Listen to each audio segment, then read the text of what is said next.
I wish so badly that somebody would have forewarned me about this and told me about it from their own perspective so that I could have avoided stepping into that laser clinic.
Hello everyone, and welcome back to the latest electrolysis update from your hairy godmother, your less hairy godmother. Today we are going to discuss paradoxical hypertrichosis. This is the risk of hair getting stimulated instead of reduced after getting laser hair reduction. I want to be clear that this risk can happen to anyone. This can happen to women, this can happen to men. This can happen if you have PCOS. This can happen if you don't have PCOS. The biggest thing that I see people say is, well, the risk is low, so I don't care, and I'm gonna do it anyways. That is just asking for trouble. That is just assuming that you are the exception to the rule. That is all on you. If you learn this risk and you still decide to move forward with laser, you are going into it with the biggest coin toss that you can imagine. And it's not just a 50-50 situation. It is a completely detrimental side effect. And when it affects you, it will completely not only take the wind out of your sails, but a great white shark's gonna bash into your boat and sink that too. That is what paradoxical hypertrichosis feels like, and I'm telling you from personal experience. Yes, I'm more passionate in telling people about it, and dare I even say spicy and angry about it, but it is because when I got laser, I had no idea that this risk existed. I was not informed. I was much younger. Social media is not what it is today. Had I known, I would never have stepped foot in a laser clinic, and I would have just gone straight to electrolysis. Now, this does not mean that laser is a bad thing. Laser has transformed people's lives because you get it everywhere on your body, especially larger areas like your full arms, your full back, your full legs.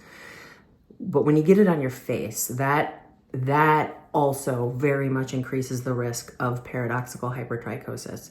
And basically what happens is when the hair gets treated, it's heat and light.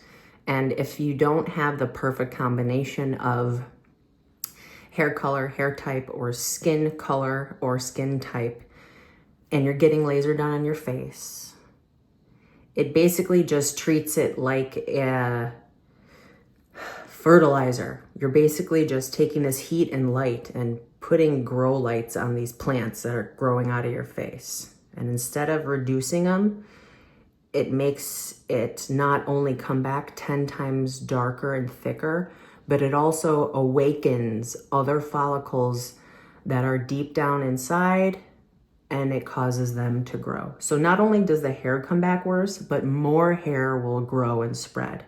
It's horrible. If you're considering laser, please do not go into it with an ignorant mindset. And if you do learn about this risk and still decide to go with laser, I really, truly, genuinely hope that the side effect does not hit you. Something to keep in mind though is that if you think you're in the clear, you may not be. My paradoxical hypertrichosis didn't hit me until about 6 to 12 months after I had completed all of my laser sessions. Electrolysis is the only permanent hair removal solution recognized by the FDA. The Food and Drug Administration says electrolysis is the only permanent hair removal method available today. So that alone, laser is not recognized as a permanent hair removal method. So I've made this video a million times, but I feel like every time I make it, more and more people come out that are like, I had no idea that this happened.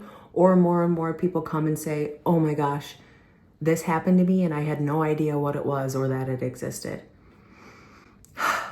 There should be a big bulletin board on the entrance of all laser clinics that says paradoxical hypertrichosis can result. Big, bold red letters. If you work at a laser clinic and you disclose this information to your clients before having them commit, thank you. If you are running laser clinics and you don't know about this risk and you're watching this video, please research it and use your creativity to make the awareness in your brochures or on your websites or in your initial verbal consultations.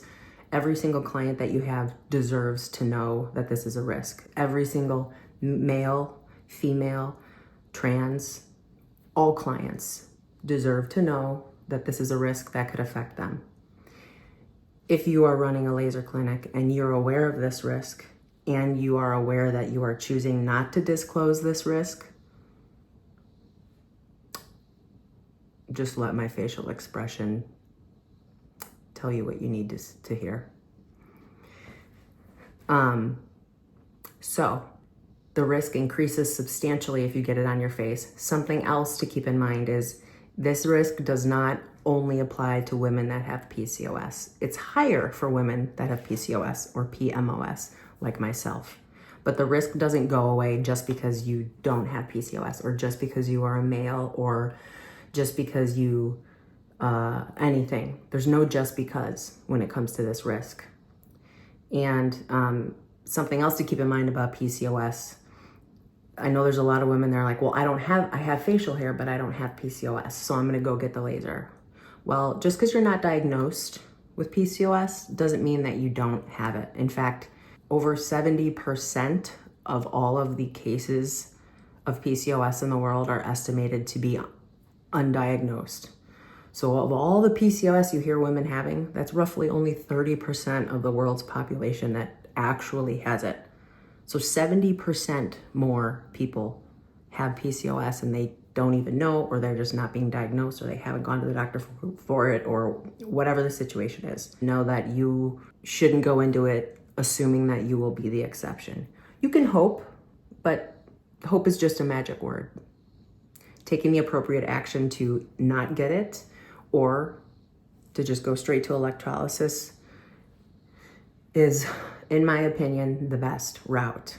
If you do choose to go forward with laser on your face, do it with a concrete plan that you'll get through laser to a certain volume of hair reduction, and then you'll complete the rest of the process through electrolysis. Because as you're getting electrolysis, if paradoxical hypertrichosis still will show its ugly face in the subsequent months after getting laser, if you're done with laser, but you're on your electrolysis journey now, the electrolysis will take care of any stimulated hairs that decided to show up after laser.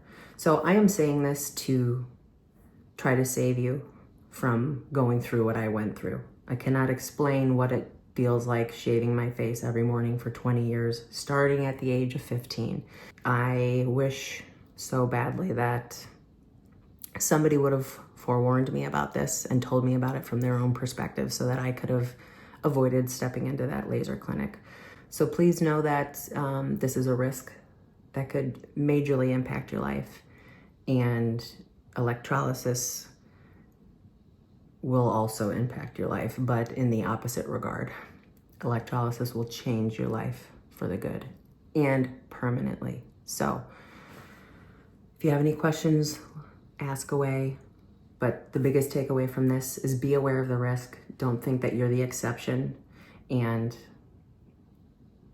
if you're already past the point of no return and you've already gotten laser, or you've started laser, but you haven't seen anything going on yet, this is something to just keep in mind. If you've already gotten laser and you're completely finished with the package that you got, don't freak out, but just know that this is something that could happen. But electrolysis can still save you. I am walking, talking proof that you can get laser, you can experience the paradoxical hypertrichosis, but that you can still be saved by electrolysis.